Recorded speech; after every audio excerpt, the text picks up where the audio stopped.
Comment prouver qu'un document ne contenant que 31 lettres et constitué de 3 phrases uniquement est un faux document? Ça paraît impossible, pourtant vous allez voir qu'il n'en faut pas beaucoup pour que les faussaires se prennent les pieds dans le tapis.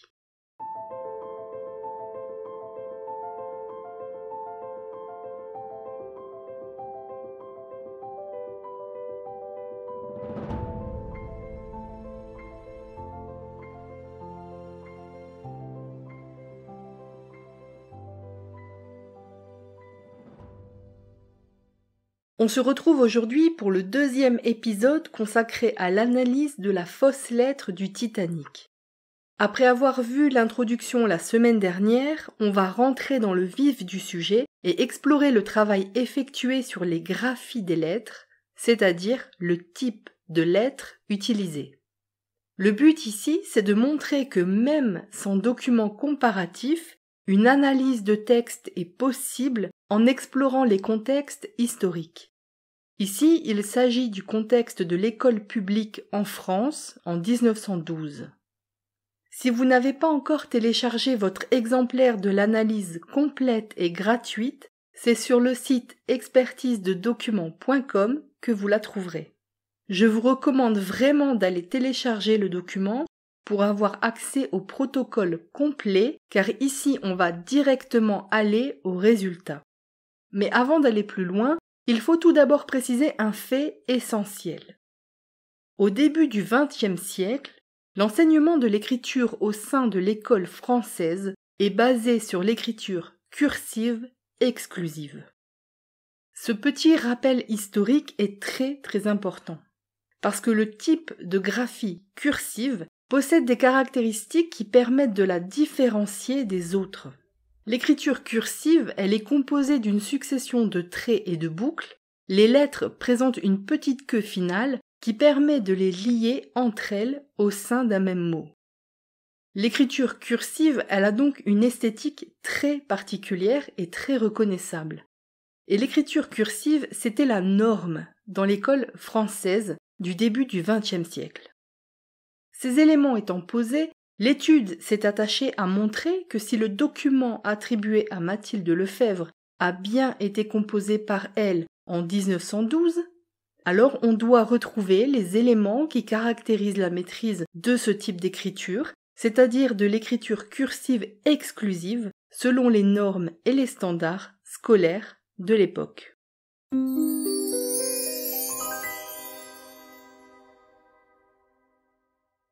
Je vais vous présenter maintenant les conclusions de l'analyse des graphies. Selon les résultats de l'analyse, nous pouvons conclure que le texte présente 3 types de graphies: cursive, script et personnelle. Il n'y a que 4 lettres qui sont exclusivement écrites en cursive.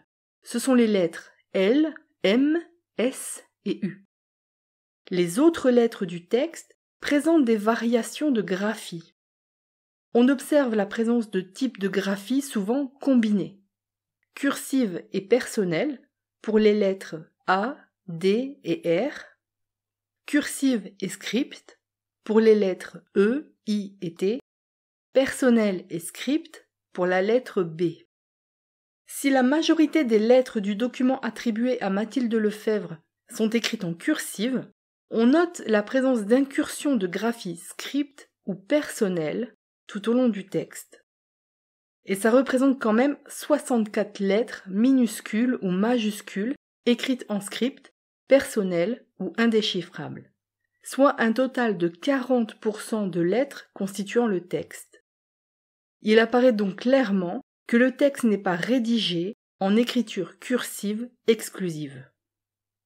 Les majuscules présentent cette particularité d'être toutes écrites avec une graphie personnelle à l'auteur. Elles ne correspondent pas au standard des majuscules cursives ou script. L'étude des liaisons entre les lettres d'un même mot montre qu'elles sont difficiles à établir tout au long du texte, que ce soit entre une lettre et celle qui la précède ou entre une lettre et celle qui la suit. Il s'ensuit que les mots qui constituent le texte possèdent énormément d'espaces interlettres. L'observation de la capacité à établir des liaisons entre les lettres selon leur type de graphie a été particulièrement informative. Elle montre que la capacité de l'auteur à établir des liaisons est instable. Si l'auteur semble avoir plus de facilité à créer des liaisons entre les lettres cursives, ce qui est logique puisque ce type de graphie est fait pour permettre la création de liaisons, on constate que parfois des liaisons possibles ne sont pas effectuées. Nous observons que les lettres ne font qu'augmenter en taille et en amplitude tout au long du texte. On observe des variations de contrôle attentionnel et moteur dès la première ligne du texte. Les deux premiers mots, « je jette », présentent déjà les caractéristiques d'un manque de contrôle de l'écriture cursive, puisqu'on note une absence de liaison entre les lettres et un mélange d'utilisation de lettres script et cursives. Le troisième mot, « set », est un parfait exemple de contrôle suffisant pour écrire toutes les lettres en cursive et effectuer les liaisons adéquates entre elles. Le contrôle attentionnel et moteur pour écrire ce court mot semble difficile à maintenir longtemps. Très rapidement, l'auteur relâche ce contrôle pour reprendre sa tendance naturelle d'écriture. Nous pouvons dès lors poser l'hypothèse que les variations de taille et d'amplitude des lettres des mots du corps du texte sont l'expression d'une volonté de l'auteur de maîtriser son geste graphique naturel pour le rendre plus conforme à l'idée qu'il se fait d'une écriture typique de 1912. Les chiffres présentent eux aussi des tentatives de coller à une certaine idée de l'esthétique de l'écriture de 1912. L'auteur recourt à des fioritures d'ordre esthétique qui relèvent de stéréotypes historiques, c'est-à-dire de ce que l'auteur croit être une écriture typique de l'époque. Cependant, comme le rappelle l'annexe 4, l'écriture typique d'une enfant de presque 13 ans venant tout juste de quitter le système scolaire français en 1912, c'est l'écriture cursive attachée. À l'époque, les personnalisations de l'écriture ne sont pas admises en milieu scolaire, et les personnalisations de l'écriture apparaissent beaucoup plus tardivement, elles s'ancrent à l'âge adulte selon le niveau de pratique. Il est donc très improbable d'avoir un texte avec autant de fioritures écrit par une enfant encore si proche du système scolaire en 1912. On remarque que le texte est écrit sur une feuille unie non quadrillée. Les lignes d'écriture sont toutes droites, on ne note ni tremblement de la main, ni déviation des tracés. L'auteur a fixé un cadre spatial dans lequel le texte est écrit, laissant une marge importante sur la droite, un retour à la ligne étant fait alors qu'un espace d'écriture est encore possible.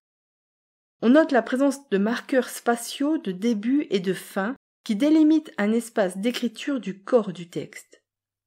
Les majuscules et certaines minuscules sont alignées les unes en dessous des autres pour constituer le marqueur spatial de début du cadre. Les boucles finales sur le dernier mot d'une ligne constituent les marqueurs spatiaux de fin de cadre. Ces observations permettent de mettre en évidence les qualités de contrôle attentionnel, moteur, visuospatial et visuomoteur déployées par l'auteur. On note plusieurs bizarreries dans la graphie de certaines lettres majuscules ou minuscules.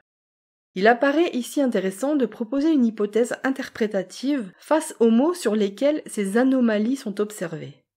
On remarque ainsi que le mot « je », le mot « liévin » et les deux occurrences « Lefebvre » sont tous des mots liés à l'identité de l'auteur supposé du document, c'est-à-dire Mathilde Lefebvre. Ces mots sont des marqueurs d'identité à forte résonance psychologique, et ils présentent tous des anomalies. Il n'est pas exclu de penser que ces anomalies constatées sur des mots très chargés identitairement constituent des indices de tentative de la part de l'auteur pour prendre de la distance avec ce qui relève du vol d'identité. Se faire passer pour un autre est une activité très coûteuse en ressources cognitives et émotionnelles. La dissonance cognitive éprouvée par l'auteur peut se traduire au niveau moteur, les fuites comportementales se multipliant et finissant par trahir l'imposture. L'analyse des chiffres a montré une nouvelle tendance à la recherche d'une esthétique d'écriture par un jambage démesuré de certains chiffres.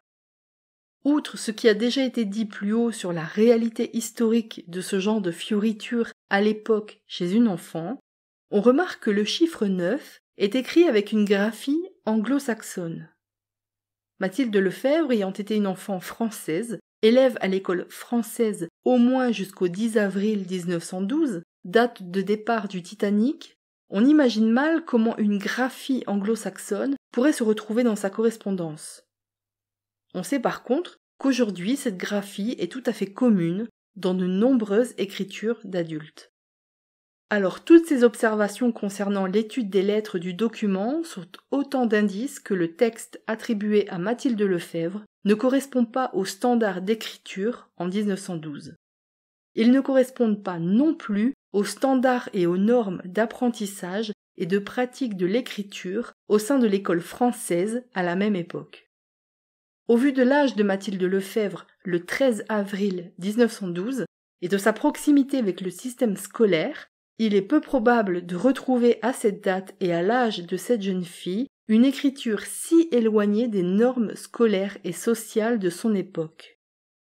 Âgée de presque 13 ans le 13 avril 1912, il semble impossible que Mathilde Lefebvre ne puisse pas écrire de façon stable en cursive et établir les liaisons que requiert ce type de graphie alors qu'il s'agit de la norme d'écriture de l'époque, tant au niveau social que scolaire.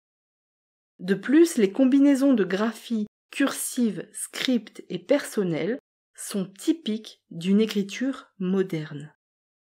Aujourd'hui, il n'est pas rare de voir de jeunes adolescents mélanger ces trois types de graphie et cette tendance est encore plus marquée chez les adultes. L'auteur de la lettre tente de maintenir une écriture en cursive, mais il ne parvient à écrire qu'un seul mot en cursive attaché. C'est le mot « 7 » à la ligne 2. C'est le seul mot qui est écrit en cursive attachée. De multiples erreurs parcourent le texte, des erreurs qui sont autant d'indices sur l'origine de cette écriture qui appartient bien plus vraisemblablement à un adulte qui vit au XXIe siècle.